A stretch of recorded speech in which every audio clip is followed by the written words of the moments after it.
खुलुमबाय गिबियावनो बयनिसिमबो गाहाम हामलायनायखौ जासिहरबाय। दिनैनि प्राइम 24 हेडलाइन स्टोरीआव धेमाजि जिल्ला सानजारि नोगोरनिफ्राय रादाबखौ फरायदों आं आमिना सरगियारि। दिनैनि गाहाय रादाबा जाबाय भारत हादराव गिबि आसामाव आफ्रिकान स्वाइन फ्लू भाइरासनि नुथाय।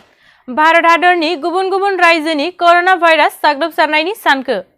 गोदान दिल्ली आरो महाराष्ट्रआव फेग्रा मुवानि गलाखौ बन्द खालामफिननाय जाबाय।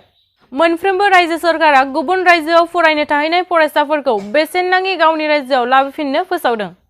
पान्जाब नेशनेल बेंकआ मोनसे प्लेटिनियाम क्रेडिट कार्ड दिहुननाय जादों।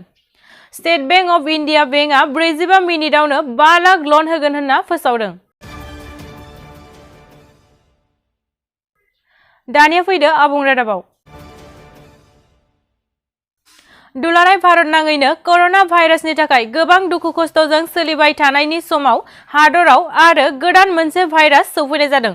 गाहायै बे भाइरासआ आसामनि अमाफोरनाव जानायखौ बांसिन नुनो मोननाय जादों। बे भाइरासनि मुङा जाबाय आफ्रिकान स्वाइन फ्लू।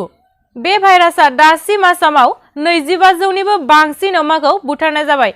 सुलु मोननाय बायदिब्ला बे भाइरासआ सुबुंनाव जेबो खहा खालामनाय जाया।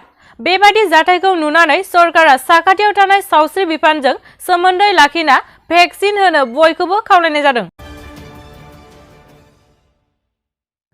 दुलाराय भारतआव दासिम नोवेल करोना भाइरासजों साग्लोबसारनाया गासै 46,437 सुबुंनाव साग्लोबसारनाय जाबाय। बेनि गेजेरावनो दासिम 32,025 सुबुंखौ देहा फाहामसालियाव थिसननाय जादों आरो बे करोना भाइरासजों जिउ गोमानायनि सानखोआ गासै 1,566। सुलु मोननाय बायदिब्ला मैयानो जोंनि भारतआव गासै 103 सुबुङा जिउ गोमानाय जादों।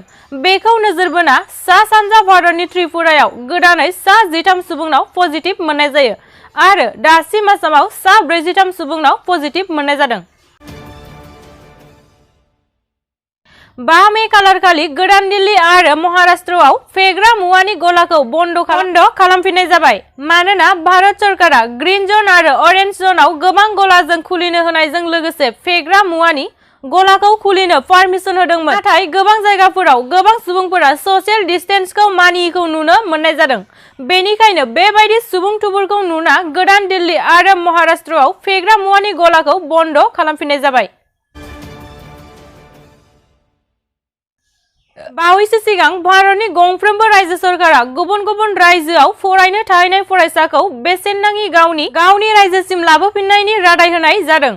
खालि बायजो रायजोनिफ्राय फैनाय फरायसाफोरखौ 21 साननि थाखाय क्वारेन्टाइन दोननाय जागोन। बेनि उनावसो न'आव दोनहैनाय जागोन। 7 मे खालारखालिनिफ्राय भारत सरकारा बायजो हादरफोराव फसिना थानाय भारतनि नोगोरारि सुबुंफोरखौ हादरनि फारसे लाबोफिननायनि थांखि दैखांनाय जादों।